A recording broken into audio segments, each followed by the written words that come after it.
So how do we go about attacking a plant? The 5Ds takes care of 95% of everything you need to do with a plant. There are a couple of different categories for plants. I've got cane growers down on this. This would include bamboo, spirea, red twig dogwood, forsythia, lots of things. I don't know really how to define that except to say that most of the cane growers do not have a central trunk. They have lots of branches basically coming up from ground level. With cane growers, we take, like a hydrangea. I would look at a hydrangea and look for the oldest wood and the weakest wood, and I would take, say, 30% out down to the base of the oldest and weakest canes. I would then shorten a third of the canes, and I would leave a third.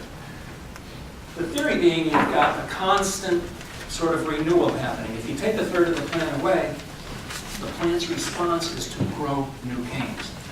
And that will happen with hydrangeas and spireas and forsythias, weigela, lots of cane growers.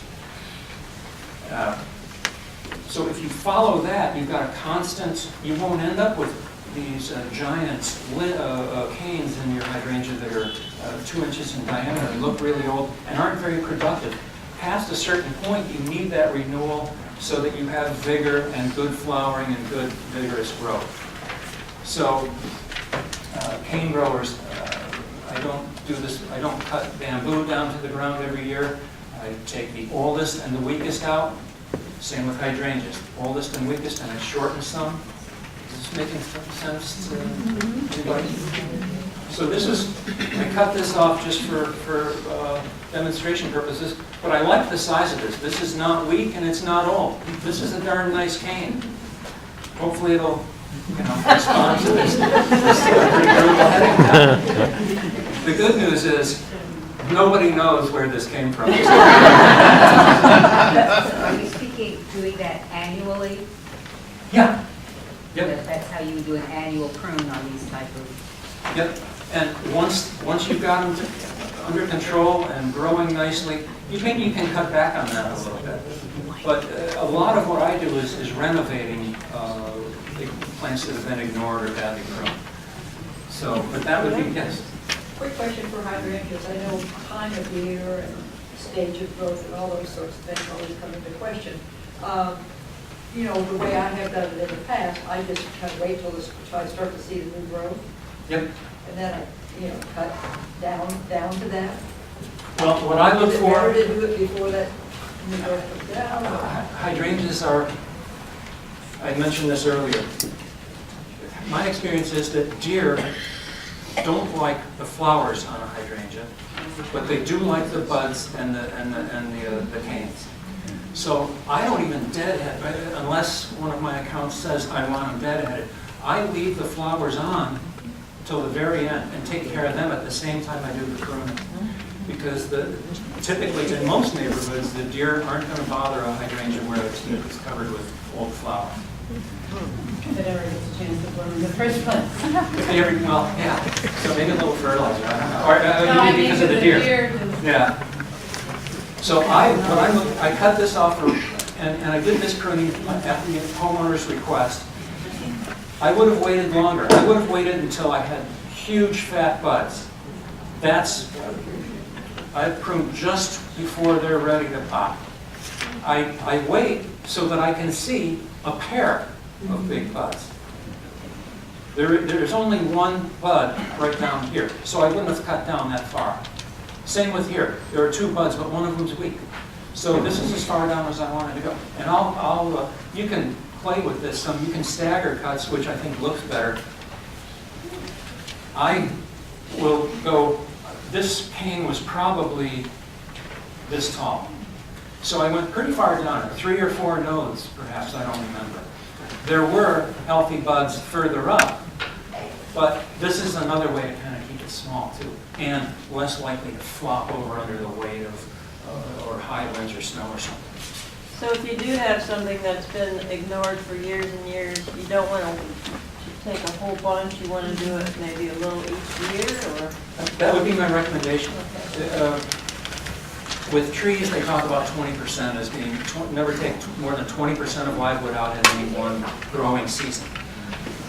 I think you can go a little above that with hydrangeas or some other things, but I wouldn't try and fix everything in one season. Some people talk about, they call it renovation pruning, where you would cut a rhododendron down to the ground. Most of the time that works, but then for 3 years you've got a pretty lousy looking plant.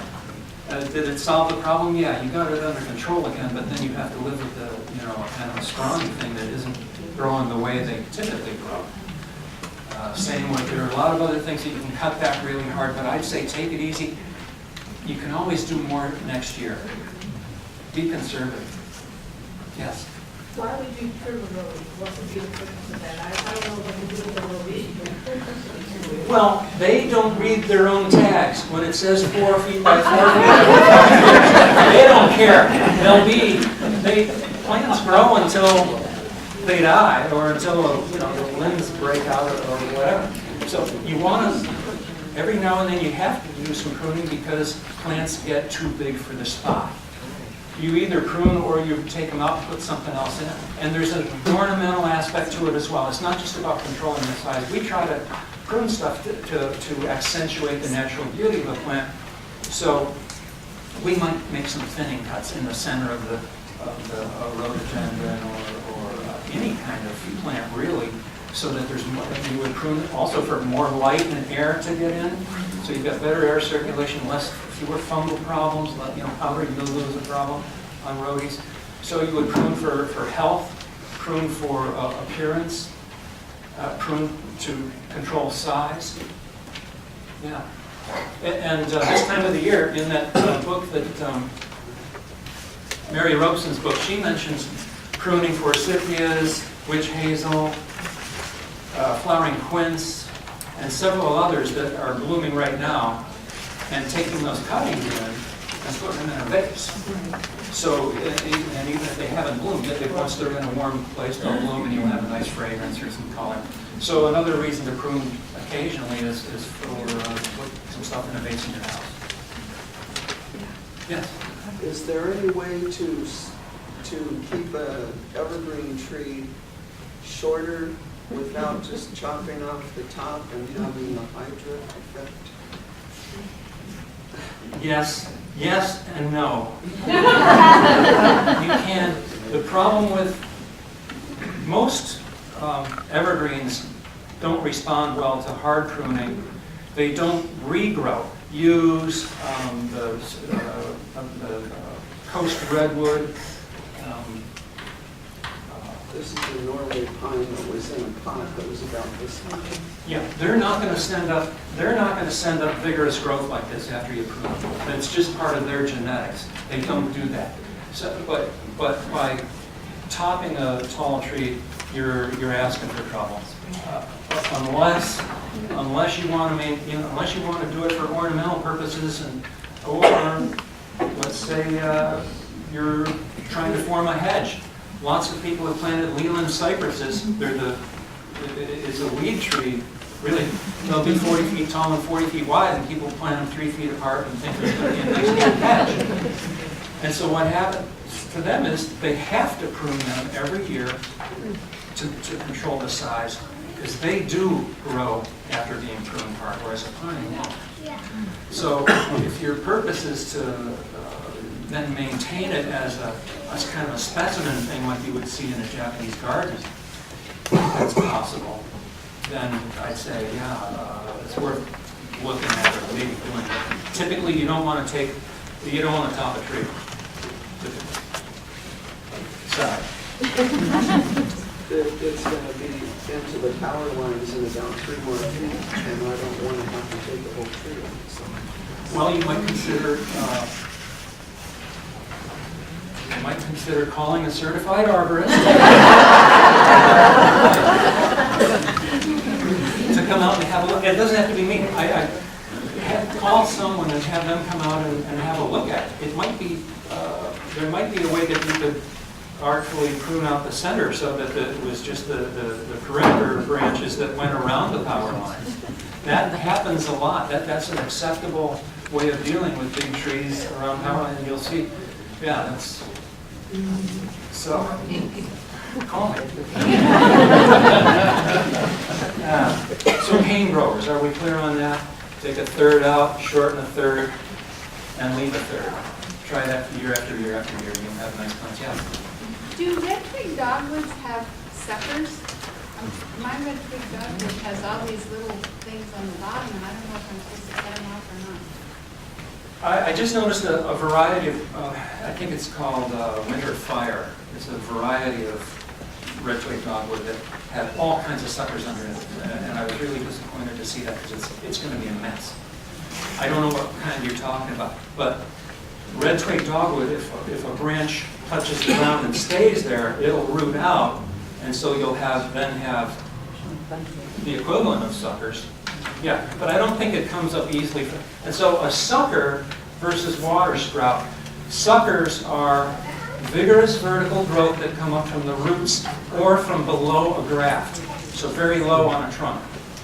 A water sprout is vigorous vertical growth that would be on the trunk of a tree or up in the canopy. Why do they call it that? Any idea? I've heard that it's because when scientists years ago were investigating, they thought that water sprouts had a higher water content than a regular branch. Probably because of the vigorous growth they have. But then, so water sprouts is what those things in the canopy of a tree are called. And they are typically the response of bad pruning or over pruning. So that's another reason to prune conservatively, so you don't get a lot of that. I don't know about the sucker thing with red twig dogwood. It's not typical. What about lilac trees? I have suckers coming out. Very typical with most lilacs. So what do I do, just cut them off? Yeah. Well, then you've got two options. You control them, and a good time to do that would be August. They're not less likely to come back so vigorously if you cut them back in August. Or selectively thin some out so that you're encouraging and maybe keep one or two so that you have replacements for when, because lilacs aren't really long-lived. 20 or 30 years down the road, big trunks will die out, and so they don't live a long time. So if you had trained one of those suckers to be the next trunk on your lilac, it's not a bad way to go. But it's just a fact of life with lilacs.